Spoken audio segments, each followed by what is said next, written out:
What's good, YouTube? It's your boy AJ coming back at y'all with another One Piece video.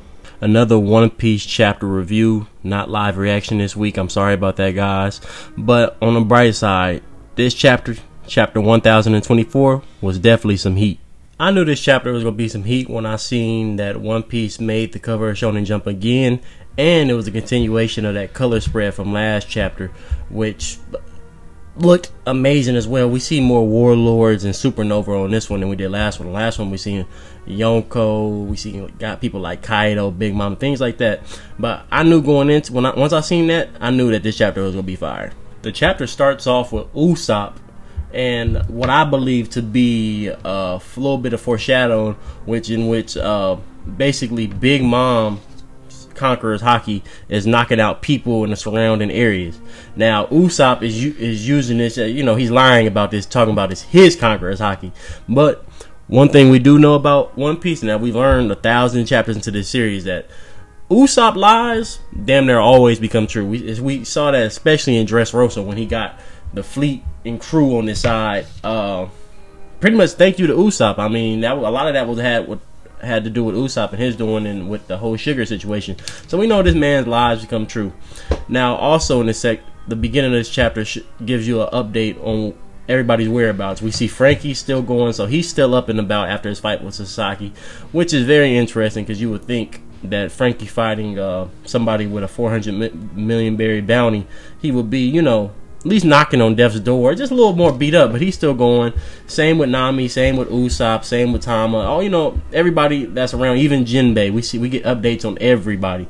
So, and Brook and Robin. Robin's out. Brook's carrying Robin, which was actually cool to see. I feel like those two don't interact with each other that much. So, as many interactions as we get with them, I think is good. But this segment of the chapter just serves to show where everybody's at, and pretty much giving these characters something to do until the arc concludes. I wouldn't be surprised if there's another big foe that they all kind of have to come together to fight, because I just feel like there has to be more stakes in this arc, especially with this being a war.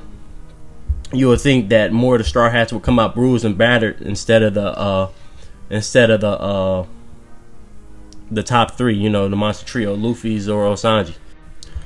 One really funny part about this segment of the chapter is that everybody's pointing out that pretty much the whole Onigashima is damn near on fire. The second floor, third floor, the live floor, everything's on fire. And it's funny as hell because there's a panel of heat in the background blowing fire, just adding more to the cause, which shows how Kid's crew really just does not give a damn.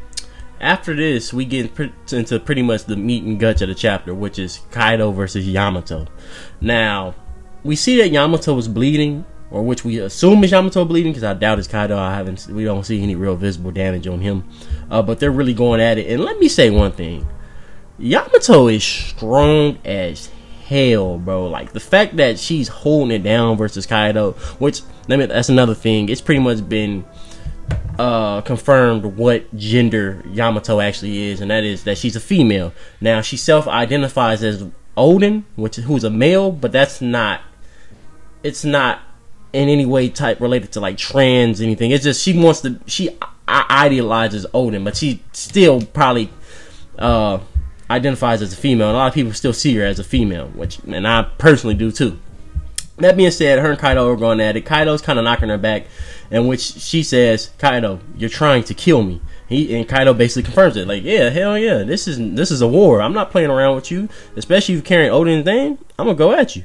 That's the type of time that Kaido's on, which makes Kaido an even more interesting character for me, man. We really need this nigga's backstory, bro. Like, no bullshit, Oda. We need to figure out more about this guy, because he is very layered and deep. At least it seems like he is.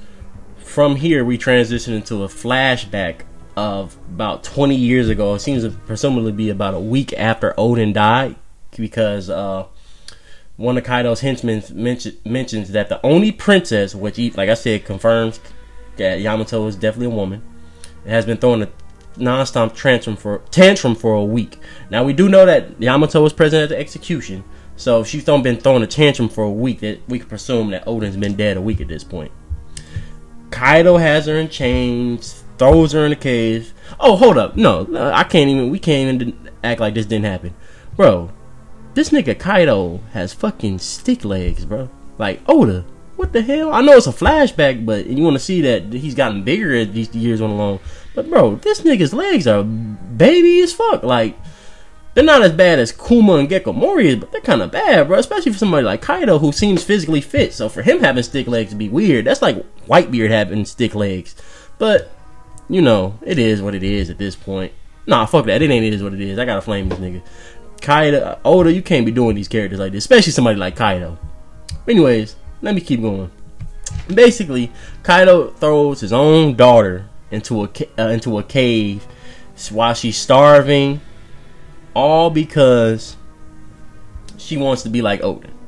Now, in this moment, Kaido confirms that Yamato has Conqueror's Haki, which is some crazy shit, because now it has me thinking if Yamato was even going to join the crew.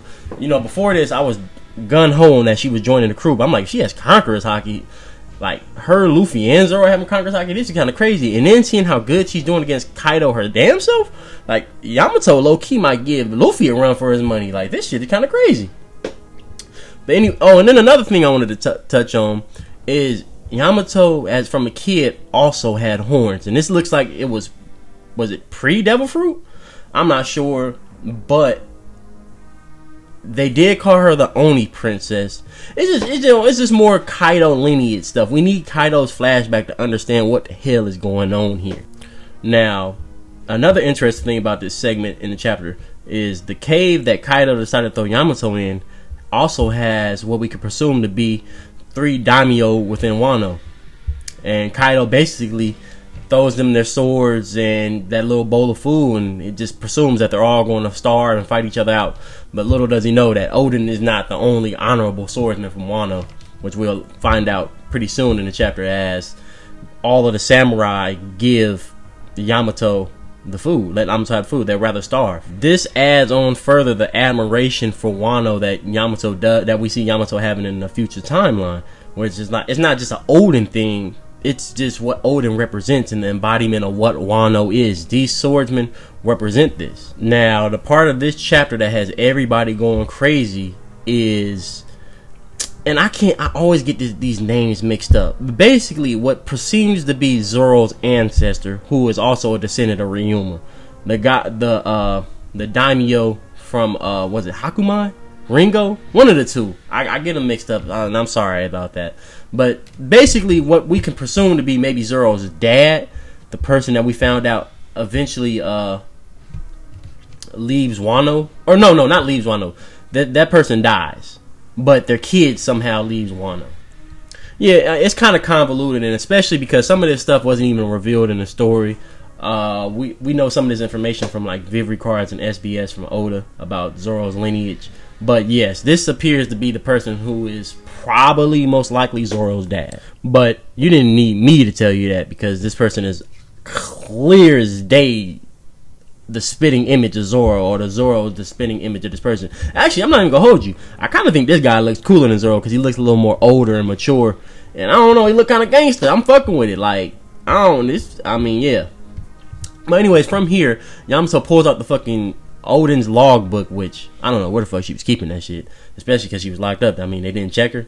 Then again, I don't think they really give a damn, because they also threw the samurai their swords in there too, so they don't fear these people's strength, which kind of confirms that Oden was definitely the strongest samurai coming out of Wano at this time.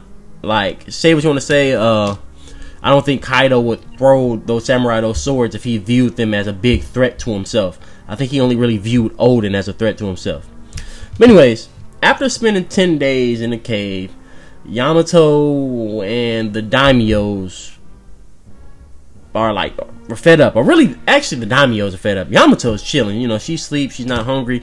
But they all comment that they pretty much read the logbook, so they know the history and what's going to go on. And daimyo say, okay, we can't wait 20 years. We got to get out now.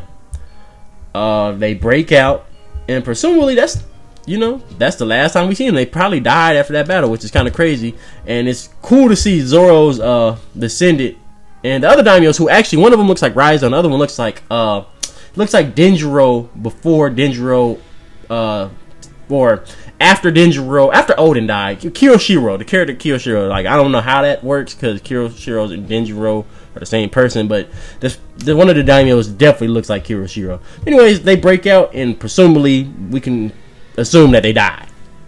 But then again, this is One Piece, and do people truly die in One Piece? And that is something to think about. We then cut back to the current timeline, which is Yamato and Kaido fighting. And basically, Yamato professes that she's basically inherited the will of Wano, in so many words. And she also questions, why does Kaido want to steal Wano? Which Kaido then replies, there are no easy answers in this world. You're ignorant. And to me, that just adds more layers to Kaido, in which this man knows something, bro. He knew who Joy Boy was. He knows something about Wano. Like, we never seen why Kaido went to Wano. We never got that revealed. We don't know what Onigashima originally was before Kaido got there. It's just a lot of questions we still have, and we still haven't got this man's flashback. But with that being said, I'm tripping. That's funny as hell. I actually called her Oden. Yamato and Kaido then clash Thunder Bagwas, which that's where the chapter ends off on. Now, I like the way they did it, because the Thunder Bagua is an attack where it's damn near like a sword attack, like a very fast sword attack, in which it's, and how Oda does it, where in which the person flashes and then they're just behind you, like in literally like a flash step from Bleach, and then you're fucked up. So I guess it's going to be one of the moments where it looks like they clash, and then somebody's going to drop, which is probably going to be Yamato, and then I assume Luffy and Momonosuke are going to get up there. But yeah, y'all, that's the end of the chapter. There's no break next week, which is good. So we're going to be back for chapter 1025. No problem, easy, smooth. And this was another chapter. Another good one. Good, solid chapter. I would say the last chapter was a little bit better, but I am rocking with this chapter. It's good to see some Yamato backstory. Now, we definitely want to see that Kaido backstory. That's the one I'm most interested in. But it was good to see the old daimyos and the guy who seems to be Zoro's father, especially based on what we were talking about last week, which is cool as hell. All that was cool as hell. This was a dope chapter, man. Oda's been delivering, man. This war portion of Wano, this Onigashima arc, has been nothing but heat, bro, and I'm loving it. That being said, let me know what y'all think down in the comments section down below.